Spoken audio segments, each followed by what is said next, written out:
ಚಿಂದಿ ಉಡಾಯಿಸೋ ಖಾರ ಬಣ್ಣ ರುಚಿಯನ್ನು ನೀಡುತ್ತದೆ. ಮೆಣಸಿನ ಪುಡಿ ಚಿಂದಿ ಉಡಾಯಿಸೋ ಖಾರ ಬಣ್ಣ ರುಚಿ. ಮಳೆಗೆ ಹುಬ್ಬಳ್ಳಿಯಲ್ಲಿ ಅವಾಂತರ ಆಗ್ಬಿಟ್ಟಿದೆ. ಎಲ್ಲೆಂದರಲ್ಲಿ ನುಗ್ಗಿದ ರಾಜಕಾಲುವೆಯ ನೀರು 156 ಕಡೆಗಳಲ್ಲಿ ರಾಜಕಾಲುವೆ ಒತ್ತುವರಿ ಎಫೆಕ್ಟ್ ಇದು.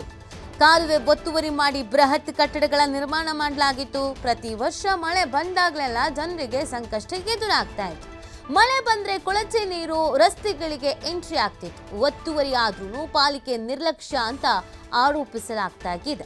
ನೋಡಿ, ಪ್ರತಿ ವರ್ಷ ಮಳೆ ಬಂದಾಗ್ಲೆಲ್ಲ ಜನರಿಗೆ ಸಂಕಷ್ಟ ಎದುರಾಗತ್ತಂತೆ. ತೀರ ಸಮಸ್ಯೆನ ಎದುರಿಸ್ತಾರಂತೆ.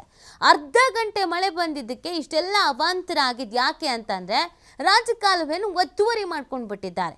ರಾಜಕಾಲುವೆ ಒತ್ತುವರಿ ಆಗಿದೆ ಅಂತ ಗೊತ್ತಿದ್ರು ಕೂಡ ನಮ್ಮ ಅಧಿಕಾರಿಗಳು ಸಂಬಂಧಪಟ್ಟವರು ಸೈಲೆಂಟ್ ಆಗಿ ಸುಮ್ಮನೆ ಬಾಯಿ ಮುಚ್ಕೊಂಡಿದ್ದಾರೆ.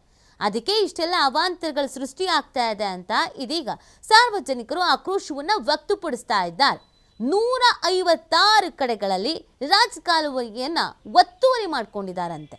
ಇನ್ನು ಅಷ್ಟು ಕಡೆ ಒತ್ತುವರಿ ಇರುವಾಗ ಈ ಥರದ ಸಮಸ್ಯೆ ಉದ್ಭವಿಸದೆ ಇನ್ನೇನಾಗತ್ತೆ ಹೇಳಿ? ಎಲ್ಲ ಬೇಕಲ್ಲಿ ರಾಜಕಾಲುವೆ ನೀರು ನುಗ್ತಾ ಇದೆ. ಒತ್ತುವರಿ ಆಗಿರೋದ್ರಿಂದ ನೀರು ಹರಿದು ಹೋಗೋದಕ್ಕೆ ಅವಕಾಶ ಇಲ್ಲ. ಹಾಗಾಗಿ ಎಲ್ಲಿಗೆ ಬೇಕೋ ಅಲ್ಲಿಗೆ ನೀರು ಬರ್ತಾ ಇದೆ. ಇದರಿಂದ ಸಾಕಷ್ಟು ಅವಾಂತರ ಸೃಷ್ಟಿ ಆಗ್ತಿದೆ. ಅಲ್ಲಿನ ದೃಶ್ಯಗಳನ್ನು ನೀವು ನೋಡಿದ್ರೆ ನಿಮಗೆ ಗೊತ್ತಾಗುತ್ತೆ ಎಂಥ ಪರಿಸ್ಥಿತಿ ಇದೆ ಅನ್ನುವಂಥದ್ದು.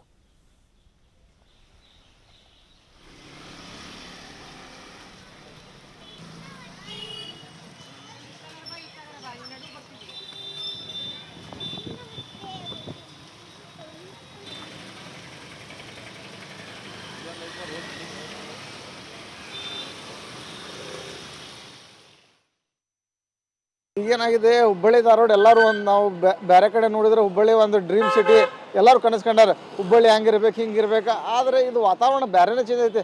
ಯಾರು ಬರ್ತಾರೆ, ಯಾರೋ ಅಧಿಕಾರ ಬಂದ್ರೆ ಅದ್ರ ನಿರ್ಲಕ್ಷ್ಯನ ವಹಿಸ್ತಾರೆ. ಇವತ್ತು ಹುಬ್ಬಳ್ಳಿ ಧಾರವಾಡ ಎಷ್ಟು ಒಂದು 150 ನೀವು ಹೇಳಿದ್ರಲ್ಲ, ಅದಕ್ಕೂ ಹೆಚ್ಚು ಇರ್ಬೋದು ಅಂತ ಅವೆಲ್ಲ ಬಿಲ್ಡಿಂಗ್ ಎಲ್ಲ ನಾಲಾ ಒಳಗೆ ಕಟ್ಬಿಟ್ಟಾರೆ.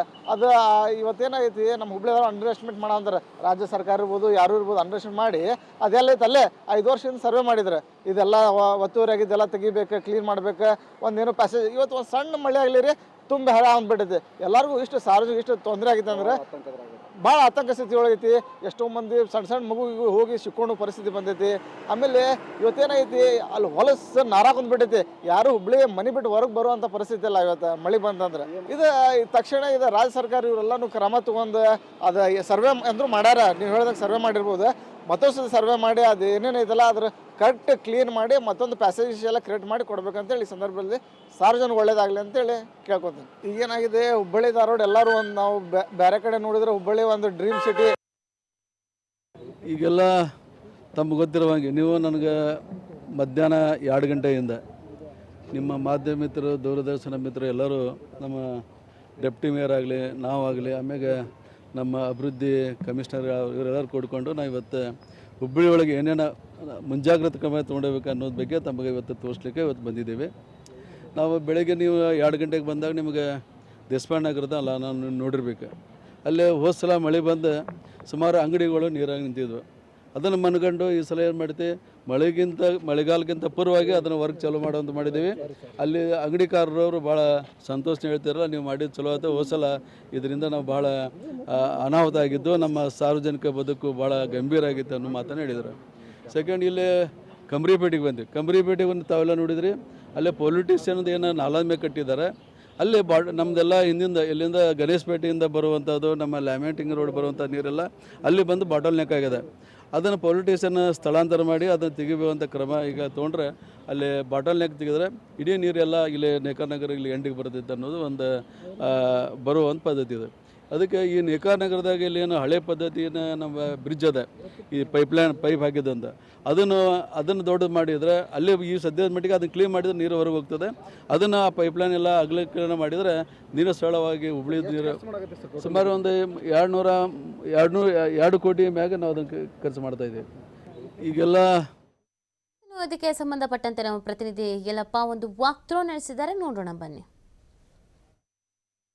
ವಾಣಿಜ್ಯ ನಗರಿ ಹುಬ್ಬಳ್ಳಿಯಲ್ಲಿ ಅರ್ಧ ಗಂಟೆ ಮಳೆ ಆದರೂ ಸಾಕು, ರಸ್ತೆಯಲ್ಲೆಲ್ಲ ನೀರು ತುಂಬುತ್ತೆ.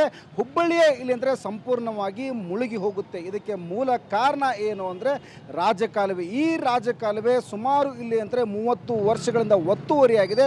ಒತ್ತುವರಿಯಾದಂತಹ ರಾಜಕಾಲುವೆಯನ್ನು ತೆರವು ಮಾಡುವಂತಹ ಗೋಜಿಗೆ ಮಹಾನಗರ ಪಾಲಿಕೆ ಮುಂದಾಗ್ತಿಲ್ಲ. ಪ್ರಮುಖವಾಗಿ ಇವತ್ತು ನೋಡಿದಾಗ ನಾನು ಇಲ್ಲಿ ಹುಬ್ಬಳ್ಳಿಯ ಒಂದು ಕೊಪ್ಪಿಕ ರಸ್ತೆಯಲ್ಲಿರುವಂತಹ ಒಂದು ರಾಜಕಾಲುವೆ ಇದ್ದೀನಿ. ಈ ಒಂದು ರಾಜಕಾಲುವೆಯಲ್ಲಿ ಎಷ್ಟರ ಮಟ್ಟಿಗೆ ಒತ್ತುವರಿ ಆಗಿದ್ದೇವೆ ಅಂದರೆ ನಾನು ಈಗ ದೃಶ್ಯದಲ್ಲಿ ಏನು ತೋರಿಸ್ತಾ ಇದ್ದೀನಿ, ಈ ಒಂದು ಪಿಲ್ಲರ್ಗಳನ್ನೇ ಇಲ್ಲಿ ಅಂದರೆ ಏನು ಕಾಲಮ್ ಅಂತ ಹೇಳ್ತೀವಿ, ಆ ಕಾಲಮ್ಗಳನ್ನು ರಾಜಕಾಲುವೆದಲ್ಲೇ ಇಲ್ಲಿ ಅಂತಂದರೆ ಹಾಕಿ ಕಟ್ಟಲಾಗಿದೆ. ಸುಮಾರು ಇಲ್ಲಿ ಅಂತಂದರೆ ಕೇವಲ ಇದು ಒಂದು ಕಟ್ಟಡ ಅಲ್ಲ, ಹುಬ್ಬಳ್ಳಿ ಧಾರವಾಡದಲ್ಲಿ ಸುಮಾರು 156 ಇಲ್ಲಿ ಅಂತಂದರೆ ಈ ರೀತಿಯಾದಂಥ ಒಂದು ಕಟ್ಟಡಗಳನ್ನು ಹುಬ್ಬಳ್ಳಿ ಧಾರವಾಡ ಮಹಾನಗರ ಪಾಲಿಕೆ ಗುರುತಿಸಿದೆ.